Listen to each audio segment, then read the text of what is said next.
चाकू न पिस्तौल न खंजर न कोई तलवार रे, दुबले से पतले से थे वो चलते सीना तान के, वंदे में था दम वंदे मात। Hello friends, this is Rahi and welcome to our channel beard वाले। तो आज हम बात करने वाले हैं महात्मा गांधी की, हमारे जो राष्ट्रपिता हैं उनकी बात करेंगे कि महात्मा गांधी का जीवन परिचय कैसा था, इनका शिक्षा के लेके इनका मतलब शिक्षा को लेके इनके पक्ष क्या थे, इनके अकॉर्डिंग पाठ्यक्रम कैसा होना चाहिए, शिक्षण पद्धतियाँ कैसी होनी चाहिए और इनका जो जीवन दर्शन था, जो शिक्षा दर्शन था, उन सभी को हम यहाँ पे डिस्कस करेंगे। लेकिन आज के इस वीडियो में हम खाली डिस्कस करने वाले हैं इनका जीवन परिचय।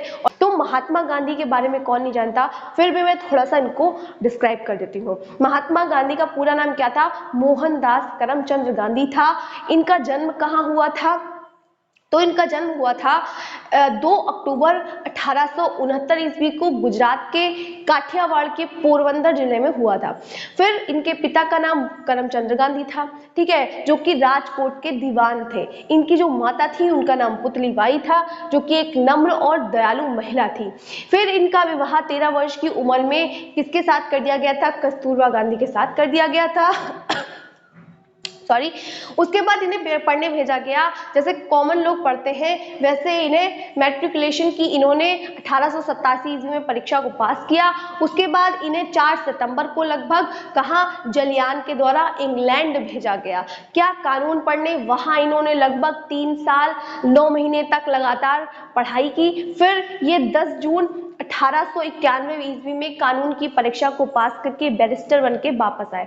फिर इन्होंने कानून में मतलब कानून की जो व्यवस्था थी उसमें कई कार्यों को उसी कार्य को आगे बढ़ाने का सोचा, मतलब वकालत के ही क्षेत्र में कुछ करने का सोचा, लेकिन इनकी वो जो कार्य था वो इतना अच्छा चल नहीं पाया, ये उतना अच्छा कर नहीं पाए, ठीक है। तो फिर इन्होंने क्या किया? 1893 ईस्वी में लगभग ये कानूनी सलाहकार के रूप में कहाँ गए? दक्षिण अफ्रीका गए। वहां इन्होंने भारतीयों की दशा को देखा, तो वहां भारतीयों के साथ में मिलकर अंग्रेजों के खिलाफ इन्होंने ढावा बोल दिया और ये दक्षिण अफ्रीका गए और दक्षिण अफ्रीका में इन्होंने देखा कि भारतीयों के साथ अन्याय हो रहा है। तो वहीं से इन्होंने 20 वर्षों की जो लड़ाई थी तो वो वहां से ही शुरू हुई थी। जब ये दक्षिण अफ्रीका से वापस आए लगभग 1915 ईस्वी में, तो इन्होंने विदेशों के जो शासन था उसको चुनौती दी और भारतीय स्वतंत्रता जो संग्राम था उसमें अपनी संपूर्ण सहभागिता रही इनकी। वहीं से ही इनकी शुरुआत हुई स्वतंत्रता संग्राम में। इन्होंने सोच लिया था कि मुझे, क्योंकि जब ये जा रहे थे तो जो गोरे लोग थे और पहले जो भारतीय लोग थे और जो अंग्रेज लोग थे, जो गोरे काले का भेद था वो बहुत अधिक था। तो गांधी जी के साथ भी एक डरबन में जो है जब ये जाए थे तो इन्हें रेल की पट्टी से उतार दिया था अंग्रेजों ने। तो तभी इन्होंने सोच लिया था कि अब मैं अपने भारत देश को इन अंग्रेजों से आजाद करवा के ही रहूंगा, ठीक है। तो ये क्या था? इन्होंने 1917 ईस्वी में लगभग हरिजन का भी उद्धार किया था। फिर इन्होंने क्या किया? साबरमती आश्रम की स्थापना की, जिससे कि जो लोग हैं मतलब ग्राम उद्योगों के लिए, सामाजिक सुधार के लिए, समाज के कल्याण के लिए और रचनात्मक कार्यों के लिए इन्होंने साबरमती आश्रम की स्थापना की। उधर क्या हुआ था? कांग्रेस ने अपना जो पूर्ण स्वतंत्रता का जो प्रस्ताव था वो पारित कर दिया था। इधर इन्होंने क्या किया कि 1921 ईस्वी में असहयोग आंदोलन छेड़ दिया था और जिसमें विदेशों मतलब जो विदेशी लोग थे उनका जो शासन था उससे मुक्त कराने का उद्देश्य था। लेकिन धीरे धीरे ये बढ़ता चला गया और इसने उग्र रूप धारण कर लिया सहयोग आंदोलन ने। तब क्या हुआ? अंग्रेजों ने गांधी इरविन समझौता करने का प्रस्ताव रखा।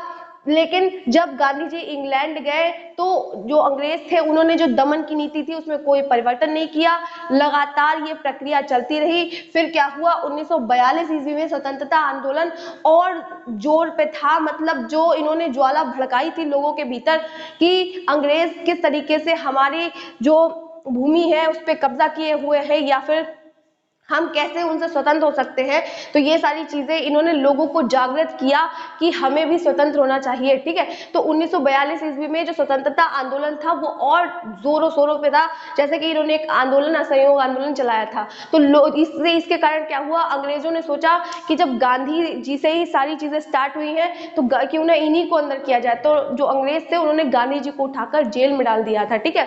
फिर क्या हुआ? फिर लोग और ज्यादा गुस्से में आ गए क्योंकि स्वतंत्रता की आग जो है वो लोगों के अंदर पहले से ही यानी स्वतंत्र होने के प्रति वो और ज्यादा ललायित हो गए, ठीक है। पर हारकर सन 1945 ईस्वी में क्या हुआ, समझौते की बातचीत आरंभ की, किसने, अंग्रेजों ने, और 15 अगस्त लगभग 1947 ईस्वी को वो भारत छोड़कर चले गए जो अंग्रेज लोग थे। लेकिन भारत स्वतंत्र तो हो गया, लेकिन देश का विभाजन होना शुरू हो गया, ठीक है।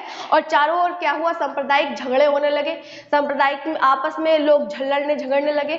इस वजह से गांधी जी ने इन सारे सांप्रदायिक झगड़ों को शांत करने की सोची और कई सारी तरीकों को अपनाया। लेकिन उनकी जो नीतियां थी, सांप्रदायिक झगड़ों को शांत करने के लिए इनकी जो नीतियां थी, उनसे परेशान होकर, उनसे खिन्न होकर नाथूराम गोडसे ने लगभग 30 जनवरी 1948 ईस्वी को इनकी मृत्यु कर दी। हालांकि ये सत्य और अहिंसा के पुजारी थे, ये कभी नहीं कहते थे, ये कहते थे शांति से मतलब चीजों का हल किया जा सकता है, मारपीट के समस्या का समाधान नहीं होता। तो आज हमने समझा कि महात्मा गांधी का जीवन परिचय क्या था। आज की वीडियो ये थोड़ी सी छोटी रहेगी, अगली वीडियो में जीवन दर्शन, शिक्षा दर्शन और भी कई सारी चीजों को हम लोग डिस्कस करेंगे। नहीं हुआ तो 3 वीडियो में पार्ट में बना लेंगे, ठीक है। और अगर वीडियो अच्छी लगी हो तो वीडियो को लाइक करना, चैनल को सब्सक्राइब करना मत भूलिएगा। मिलते हैं नेक्स्ट वीडियो में।